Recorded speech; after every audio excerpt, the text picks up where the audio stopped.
चाचा चौधरी जुपिटर ग्रह पर। एक बार चाचा चौधरी साबू के साथ जुपिटर ग्रह पर गए। वहाँ का सबसे खौफनाक आदमी डमरू सिंह। बाप रे, डमरू सिंह आ रहा है। मैं जुपिटर का सबसे ताकतवर आदमी हूँ। सारे योद्धा मुझसे भात खा चुके हैं, इसलिए मेरे आगे सब सर झुकाओ। चाचा चौधरी को छोड़कर सभी अपना सर झुका देते हैं। तो बे मच्छर, तूने सर क्यों नहीं झुकाया? अगर किसी को मात देनी हो तो उसे ताकत से नहीं, अक्ल से देनी चाहिए। तुम मुझे बताओ कि तुम्हारे पास अक्ल है भी या नहीं? चाचा जी, ये आप क्या कर रहे हैं? डमरू को चुनौती देना मौत से खेलना है। वह अपने हारने वाले विरोधियों को मौत के घाट उतार देता है। परवाह नहीं साबू। चाचा चौधरी और डमरू सिंह। मच्छर, तुमने मुझे चुनौती दी है तो मरने के लिए तैयार हो जा। मैं अपने पाँव के नीचे तुझे कुचल कर रख दूंगा। डमरू सिंह अपना विशालकाय पांव चाचा चौधरी को कुचलने के लिए बढ़ाता है। डमरू चाचा चौधरी को कुचलने लगता है कि तभी चाचा चौधरी अपने हाथ में एक कांटा उठाकर उसके पाँव में छुबो देते हैं। हाय, मर गया। उसने मेरे पाँव में कांटा चुबो दिया। डमरू सिंह को गुस्सा आ जाता है। कमबख्त, मैं तुझे बदतमीजी का अभी मजा चखाता हूँ। इस भाले से अभी तेरे टुकड़े टुकड़े करके रख दूंगा। ये देखकर चाचा चौधरी एक तरफ दौड़ पड़ते हैं और डमरू सिंह भी उनके पीछे दौड़ पड़ता है। साबू, तुम्हारा चाचा चौधरी भाग रहा है। नहीं, चाचा जी के हर चाल में कोई ना कोई रहस्य होता है। देखना अंत में किसकी जीत होती है। चाचा चौधरी भागते भागते रुक जाते हैं। अरे बाप रे, फंस गए। आगे तो गहरा समुद्र है। तभी डमरू सिंह भी वहाँ आ जाता है। अब बचकर कहाँ जाओगे?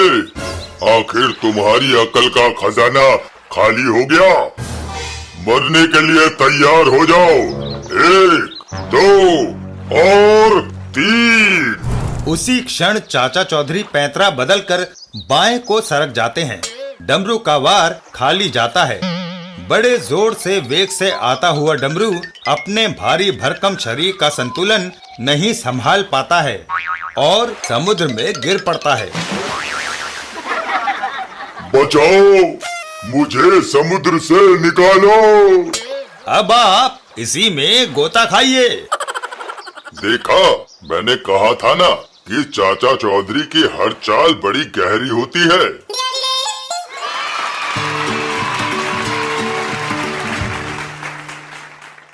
चाचा चौधरी और राजपथ की बालकनी। एक दिन सड़क पर। सेठ चौकटलाल, कहाँ जा रहे हो? गणतंत्र दिवस की परेड देखने। देखो मौजीराम, राजपथ की सीट का पास। चौखटलाल, मुझे भी अपने साथ ले चलो। हा, ये मुंह और मसूर की दाल।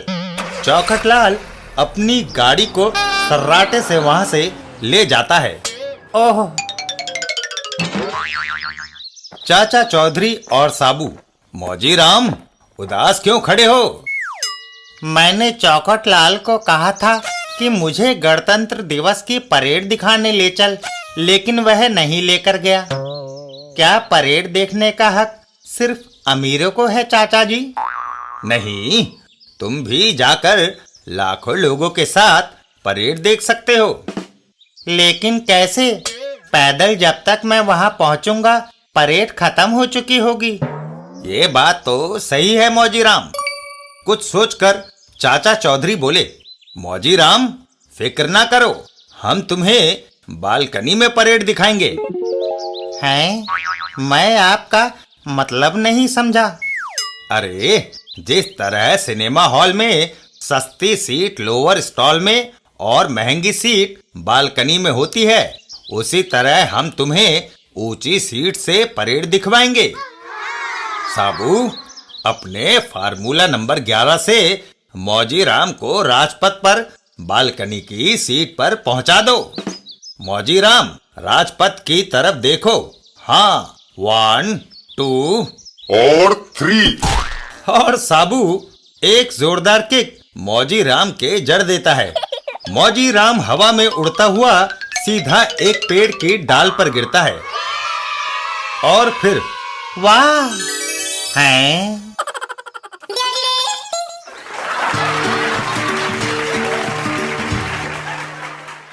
चाचा चौधरी और पासा पलटा। एक दिन डाको गोबर सिंह और धमाका सिंह। धमाका सिंह, ये पानी क्यों उबाल रहे हो? सरदार, चाचा चौधरी के लिए वो हमारे दाव से हमेशा बचकर निकल जाता है। इस बार मैंने ऐसी चाल सोची है कि चाचा चौधरी को नानी याद आ जाए। जब वह रात को सोया होगा, ये उबलता हुआ पानी उस पर उड़ेल देंगे। हैं? वाह धमाका सिंह, इस बार तुमने सचमुच धमाका मारा है। तारीफ के लिए शुक्रिया। दोनों मिलकर उस उबलते पानी को एक बड़ी सी देगची में खाली कर लेते हैं। ये उबलता हुआ पानी इस प्लास्टिक के बर्तन में डाल दो और उस बर्तन को अपने सर पर उठाए वो चाचा चौधरी के घर की ओर चल देते हैं। आओ, अब चलें चाचा चौधरी को मजा चखाने। उधर चाचा चौधरी, वाह, बाहर बड़ा अच्छा मौसम है, क्यों ना आज खुली हवा में सोया जाए। चाचा जी, मैं आज बगीचे में जाकर सोता हूँ। वहाँ फूलों की भीनी भीनी खुशबू में अच्छी नींद आएगी। कुछ ही देर में चाचा चौधरी गहरी नींद में सो जाते हैं। तभी धमाका सिंह और गोबर सिंह वहां आते हैं। लो सरदार, इसे ठिकाने लगाने का इससे अच्छा मौका और नहीं मिलेगा।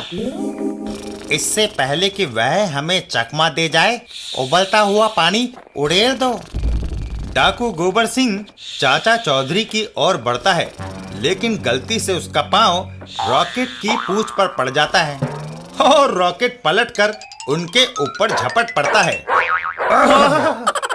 उन दोनों के लाए बर्तन का उबलता पानी उन्हीं के ऊपर गिर पड़ता है। हाय, मर गए। कुछ देर के बाद धमाका सिंह और गोबर सिंह डॉक्टर के पास। गोबर सिंह, क्या पुलिस से मुठभेड़ हो गई? नहीं डॉक्टर साहब, उबलता हुआ पानी गिरने से मेरे सारे जिस्म में फफोले पड़ गए हैं। हाय हाय।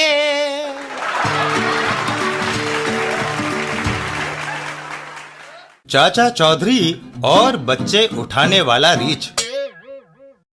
एक दिन चाचा चौधरी के घर पर कुछ औरतें घबराई हुई आई।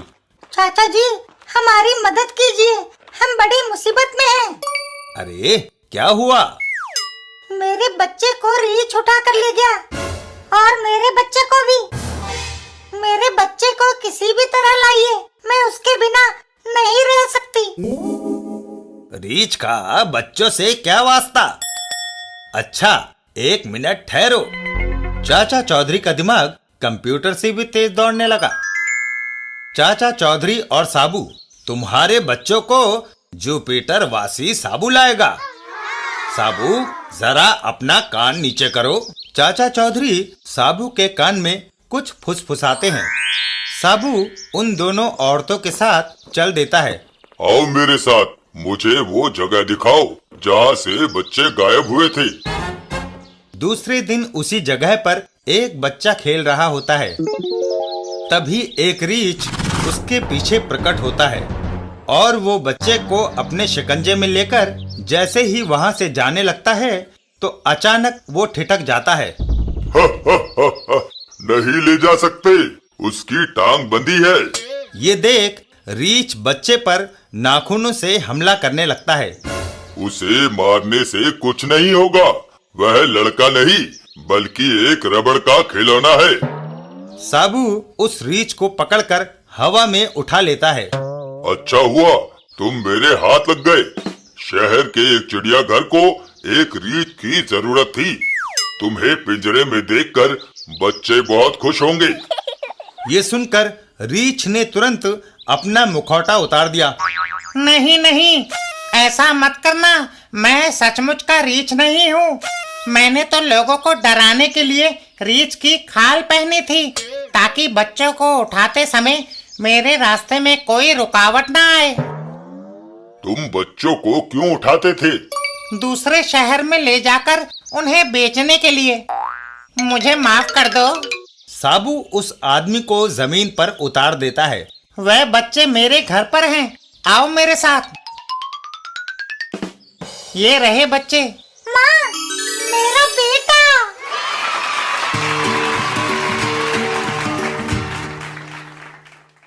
चाचा चौधरी और खोई हुई बीवी।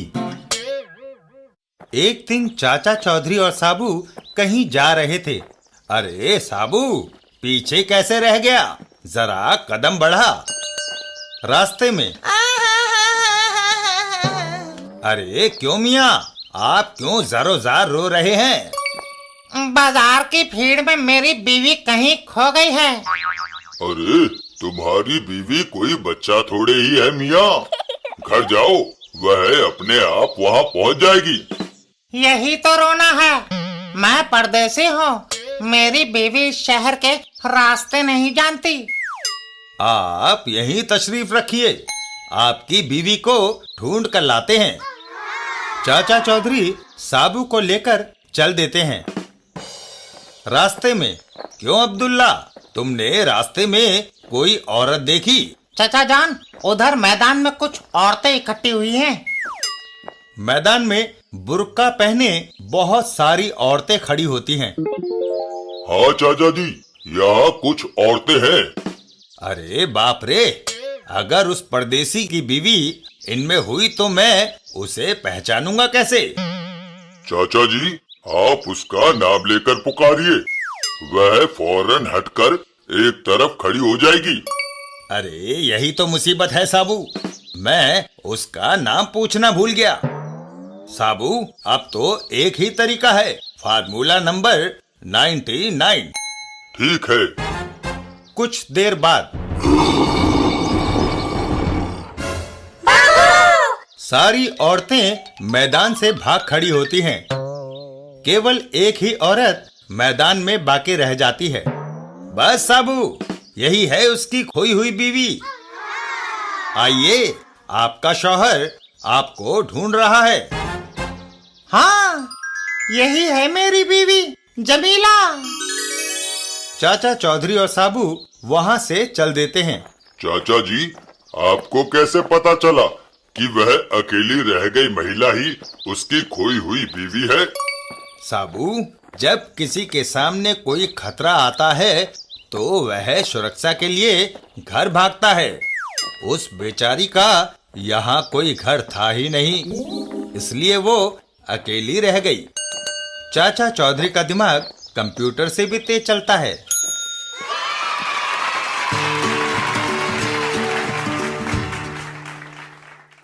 चाचा चौधरी और पक्का रंग। एक दिन एक जगह पर, लोटन टोपन, मैं तुम्हारे लिए लाल रंग लाया हूं, इसे पानी में घोल लो। ये रंग बहुत पक्का है, एक बार लग गया तो फिर 1-2 महीने तक नहीं छूटेगा।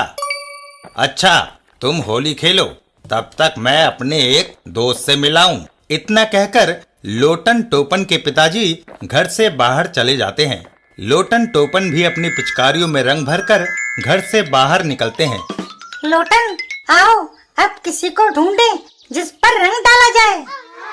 तभी उनकी नजर रास्ते में गुजरते साबू पर पड़ती है। टोपन, वह देखो, साबू जा रहा है, उसे रंग डालो। क्यों रंग बर्बाद करते हो? हमारी पिचकारियों से तो उसका नाखून भी गीला ना होगा। तो फिर किस पर रंग डालें? चाचा चौधरी पर। सुना है वह हमेशा बचकर सूखे निकल जाते हैं। इस बार नहीं निकल सकते, मैंने एक तरकीब सोची है। आओ, उन्हें उनके घर पर ही पकड़ें।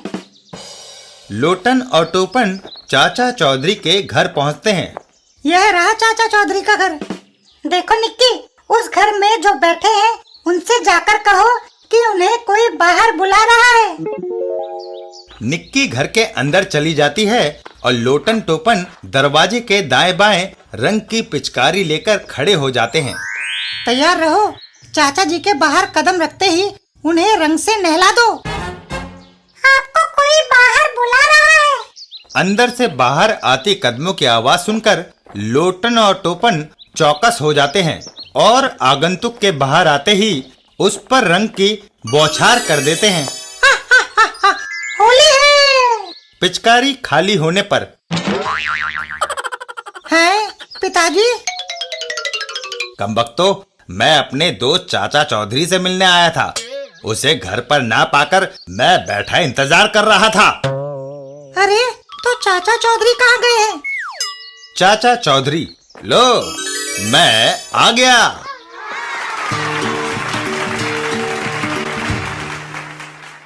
चाचा चौधरी और टैंक पर नहाना। घोपू दास, हर हर गंगे। वाह, छत पर नहाने में कितना मजा आ रहा है। दमड़ी रबड़ी, कहाँ जा रहे हो? 5 स्टार होटल के टैंक में नहाने। टैंक में नहाने? इसमें कोई खासियत है? अरे घोपू, टैंक में नहाने का लुत्फ ही अलग है। घंटों पानी में तैरते रहो और गोते लगाते रहो। ये सुनकर घोपू दास रोने लग जाता है। तभी चाचा चौधरी और साबू वहां से गुजरते हैं। अरे ये घोपू को क्या हो गया? अरे भाई, क्यों रो रहे हो? मुझे टैंक पर जाना है। अरे तो जाओ, रोकता कौन है? कैसे जाऊं? एक तो मेरी बीवी दरवाजे पर ताला लगा कर गई है, दूसरे वह टैंक बड़ी दूर है। चलते चलते दम निकल जाएगा। साबू, जरा घोपू को एक मुक्का रसीद कर दे, वह अपने आप टैंक पर पहुंच जाएगा। साबू घोपू की तरफ मुक्का ताने बढ़ता है। घोपू, तैयार हो जा। साबू का मुक्का दनदनाता हुआ घोपू से टकराता है और घोपू हवा में उड़ता हुआ सीधा आर्मी टैंक पर जा गिरता है। मैं कहाँ हूँ? टैंक पर।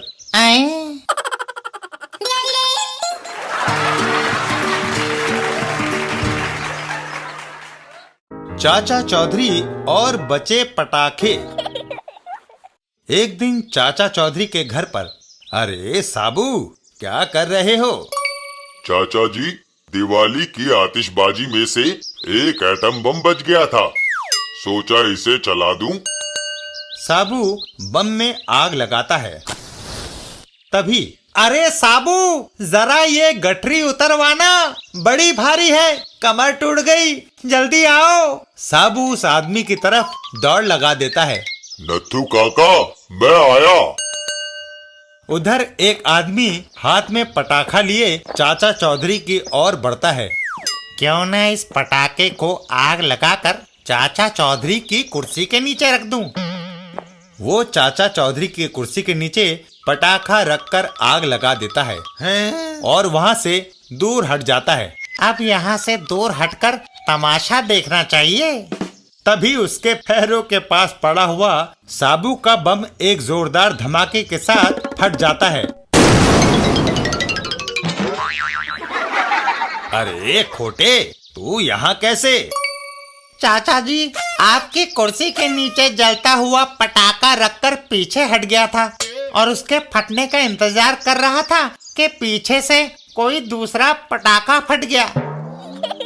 चाचा चौधरी पटाखा उठाकर वापस खोटे के हाथ में देते हैं। लो, तुम्हारा पटाखा तो चला ही नहीं, इसे घर ले जाओ। खोटे बड़ी हैरत के साथ पटाखा अपने हाथ में ले लेता है। मेरा पटाखा आज तक फेल नहीं हुआ, फिर ये कैसे? हैं?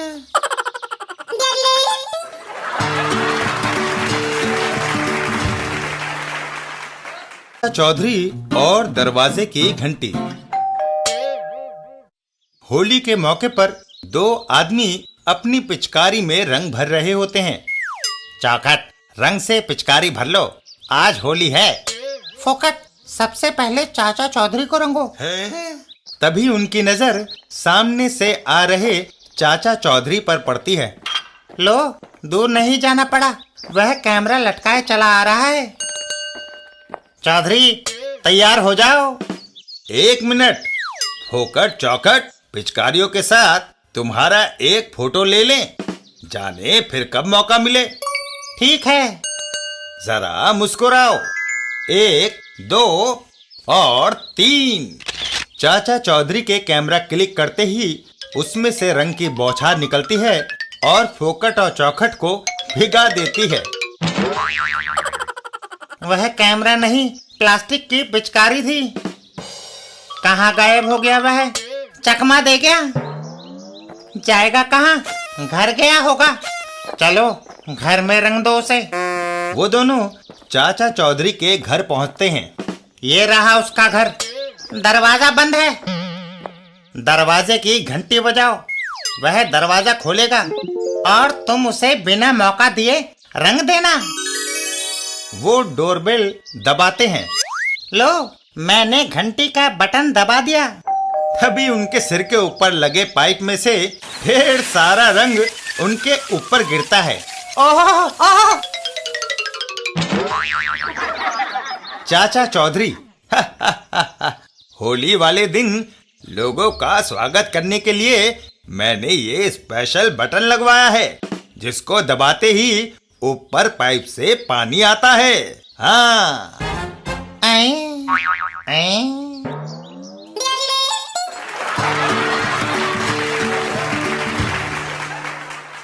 चाचा चौधरी और रिडकू पॉकेट मार। गणतंत्र दिवस के मौके पर चाचा चौधरी। Left right. चाचा जी, ये क्या? उधर राष्ट्रपति गणतंत्र दिवस की परेड में सलामी ले रहे हैं, इधर मैं सलामी ले रहा हूँ। सलामी? किससे? लेफ्ट साबू से। राइट। कदम कदम बढ़ाए जा, खुशी के गीत गाए जा, ये जिंदगी है कौम की, तू कौम पर लुटाए जा। वहाँ से कुछ दूरी पर रिडकू नामी पॉकेट मार। दोस्त बचाओ, राजपथ पर गणतंत्र दिवस की झांकियां देखने आई भीड़ों की जेब साफ करने का अच्छा मौका मिलेगा, ये सोचकर मैं वहाँ गया था, पर पुलिस मेरे पीछे लग गई। फिक्र मत करो रिडको, तुम ये चौगा और नकली दाढ़ी मूछ लगा लो, तुम्हें कोई नहीं पहचानेगा। रिडकू नकली दाढ़ी मूछ लगाकर चोंगा पहन लेता है। हरिओम। वाह! तभी पुलिस उसे ढूंढती हुई आती है। अरे, वो रिडकू पता नहीं कहाँ गायब हो गया, यहाँ तो साधु महाराज हैं। तभी साबू परेड करता हुआ वहाँ आता है। Left right. ओह, अरे भाई नीचे देखो। साबू का पैर रिडकू पॉकेट मार के ऊपर पड़ता है। ओह! रिडकू जमीन में दब जाता है और साबू आगे बढ़ जाता है। Left right. बचाओ! इधर वो पुलिस वाले। बचाओ! हैं? सर, ये रिडकू की आवाज है। दोनों पुलिस वाले आकर रिडकू को गिरफ्तार कर लेते हैं। ले चलो बदमाश को पुलिस चौकी।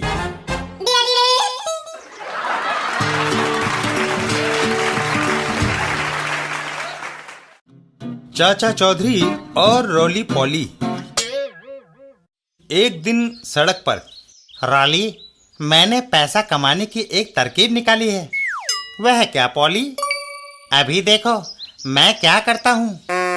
पॉली अपने हाथ में थमा हुक सड़क पर जाते हुए व्यक्ति के ऊपर लटकाता है और उसको हुक में फंसाकर ओह, ये क्या?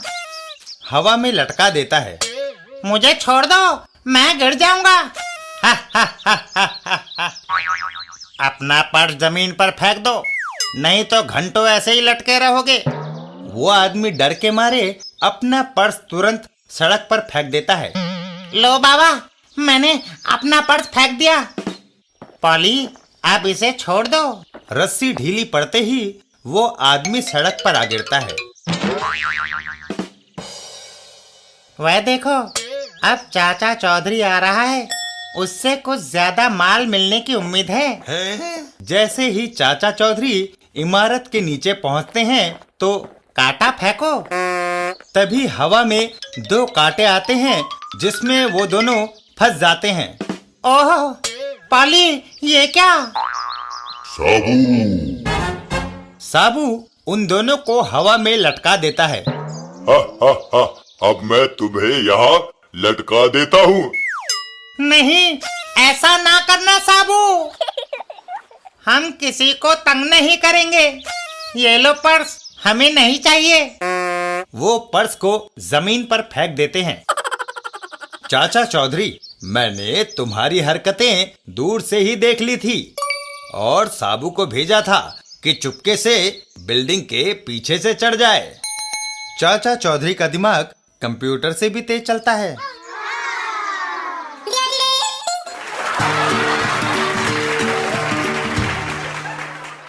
चाचा चौधरी और साबू होनोलुलु में। चाचा चौधरी और साबू होनोलुलु में। साबू, ये प्रदेश दूसरों से अलग है। हाँ चाचा जी, मुझे भी कुछ ऐसा ही दिखाई देता है। दूर दूर तक पथरीली जमीन है। तभी अचानक एक बड़ा सा जाल उन दोनों के ऊपर आके गिरता है। ओह, और वो दोनों जाल में कैद हो जाते हैं। हा हा हा, तुम दोनों हमारा कैदी। है मच्छर, इस जाल को खोलो जल्दी, नहीं तो। हा हा हा, जब कोई ताम झाम के जाल में फंसता है तो फिर आजाद होना नामुमकिन। हमको अपना कोयला खानों में गुलामों की जरूरत है।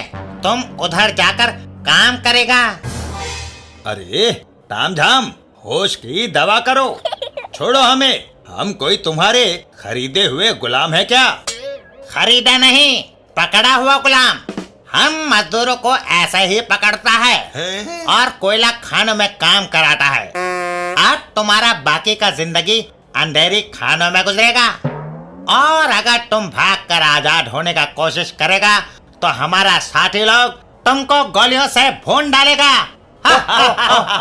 तभी अचानक हुक में लगी रस्सी टूट जाती है और जाल में बंद चाचा चौधरी और साबू तामझाम के ऊपर गिर पड़ते हैं। साबू और तामझाम, गुलाम रुको, नहीं तो हम गोली मार देगा। साबू का गुस्सा भड़क उठता है और वो एक जोरदार घूसा तामझाम को जमा देता है। अरे जा मच्छर की औलाद।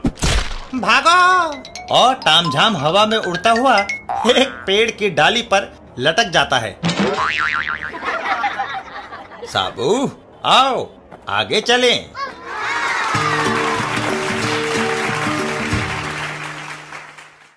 चाचा चौधरी और लौह पुरुष। सगन और मगन, मैं शहर जा रहा हूँ। कोर्ट में आज तारीख है। मेरी बेटी की शादी है। मुझे शहर से कुछ कपड़े जेवर खरीदने हैं। तभी एक लौह पुरुष उनको घेर लेता है। मैं लौह पुरुष हूँ, जो कुछ भी तुम्हारे पास है यही रख दो, नहीं तो मरने के लिए तैयार हो जाओ। सगन और मगन घबरा कर अपना सारा सामान उसके कदमों में रख देते हैं। जो कुछ हमारे पास है ले लो, पर हमें शहर जाने दो, बहुत जरूरी काम है। नहीं, मैं भूखा हूँ। वापस घर जाओ और 4-5 बोरी अनाज लाओ। वो दोनों वापस दौड़ लगा देते हैं। बाप रे।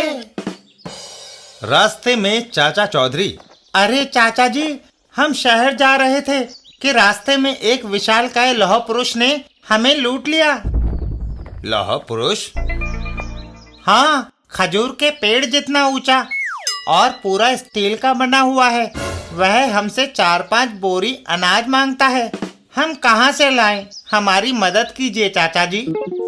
मैं चलता, पर इस समय मैं अमेरिका जा रहा हूँ। प्रेसिडेंट रीगन से विश्व की समस्याओं पर विचार विमर्श करना है। हमने तो सुना है आप गरीबों के मददगार हैं, पर अरे भाई सगन, मैं तुम्हारे साथ जाऊं या ना जाऊं, तुम्हारा काम हो जाएगा। जरा अपना कान इधर करो। और फिर चाचा चौधरी सगन के कानों में कुछ कहते हैं। बस बस, हम समझ गए चाचा जी। थोड़ी देर के बाद, अरे चूहो, तुम मेरे लिए अनाज नहीं लाए? पीछे मजदूर ला रहे हैं। साबू, जय बजरंग बली। अनाज नहीं लाए, मैं तुम्हें मार डालूंगा। साबू लौह पुरुष को सर से ऊपर उठा लेता है अरे कनस्तर, और उसे हवा में जोर से उछाल देता है। जमीन पर गिरते ही लौह पुरुष के पुर्जे पुर्जे अलग हो जाते हैं और उसके अंदर से फोकट बदमाश निकलकर भाग खड़ा होता है। भागो! अरे ये तो फोकट बदमाश है।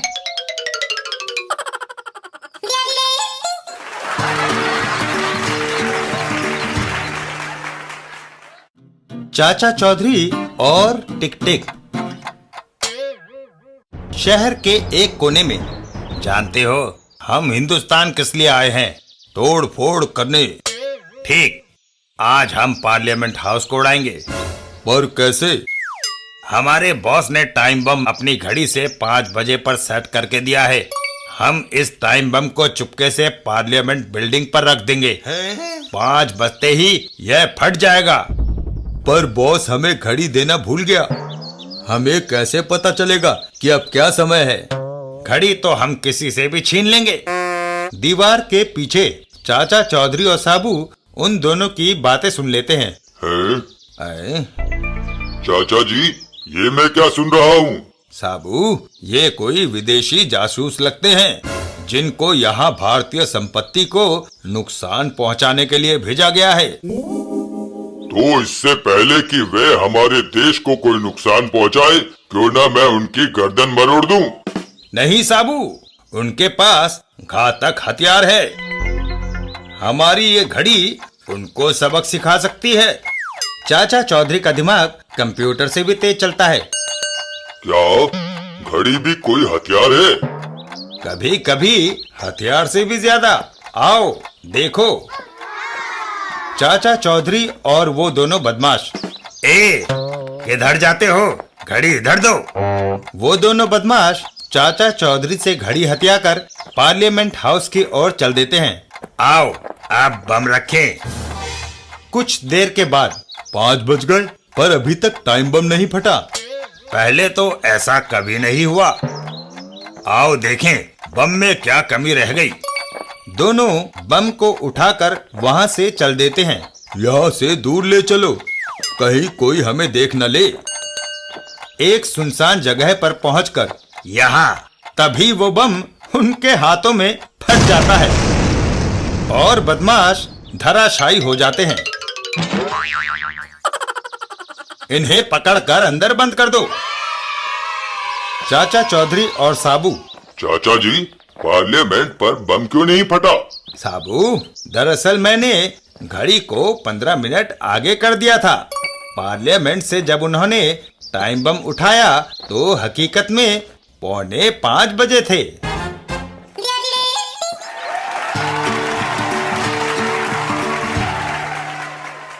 चाचा चौधरी और असली चाची नकली चाची हैं। एक दिन चाचा चौधरी के घर पर, भाग्यवान, खाना कब मिलेगा? गैस खत्म हो गई है। जब नई गैस आएगी तब खाना मिलेगा। मैं अभी गैस एजेंट को कहे आता हूँ, गैस सिलेंडर आ जाएगा। उधर डाकू गोबर सिंह। चमगादड़ दीन, ये औरतों की तरह बनाव श्रृंगार किस लिए हो रहा है? साबू को मारना है। मैं चाची का भेष बनाकर उसके खाने में पोटेशियम साइनाइड नामक जहर दे दूंगा। अपना दुश्मन खत्म। मैं चला, अभी तुम्हें साबू के मरने की खबर आएगी। इतना कहे चाची का भेष धरकर चमगादड़ दीन वहां से चल देता है। रास्ते में एक जगह। साबू, तुम्हें भूख लगी होगी, खाना तैयार है, खा लो। चाची, तुम तो कहती थी कि गैस खत्म है। अरे तभी तो घर से चलकर यहाँ आई और सूखी लकड़ियाँ इकट्ठी करके तुम्हारे लिए खाना पकाया है। बैठो, खा लो। उधर चाचा चौधरी के घर पर। रॉकेट, मैं सब्जी लेने जा रही हूँ, पीछे से घर का ख्याल रखना। रास्ते में। चाची, सब्जी दो तो खाना शुरू करूं। अभी लाई। है साबू यहाँ? सब्जी आ गई साबू, खाना खाओ। चाची तुम? तो फिर ये कौन है? मुझे तो ये कोई षड्यंत्र लगता है। खाना ना खाना साबू। साबू, मैं तुम्हारी चाची हूँ, खाना जल्दी खाओ। नहीं, मैं तुम्हारी चाची हूँ, इसे मत खाओ। हैं? अरे बाप रे! तभी चाची बोलती है, साबू, तुम्हें पता है कि तुम्हारी चाची सब्जी बनाने के बाद क्या करती है? वह दूसरों को खिलाने से पहले खुद चक्कर देखती है कि क्या सब्जी में नमक मिर्च ठीक है। साबू चम्मच में सब्जी भरकर दूसरी चाची की ओर बढ़ा देता है। लो, अपनी सब्जी चक्कर देखो, क्या नमक मिर्च सही है? नहीं। चमगादड़ दिन तुरंत वहाँ से उल्टे पांव भाग लेता है। मैं नहीं चख सकता, उसमें जहर मिला है। अरे ये तो डाकू चमगादड़ दीन है। चाचा चौधरी, साबू और चाची। चाचा जी, आज तो चाची ने मुझे बाल बाल बचा लिया। भाग्यवान, आज तो तुमने बड़ी सतर्कता का काम किया है। आखिर बीवी किसकी हूँ?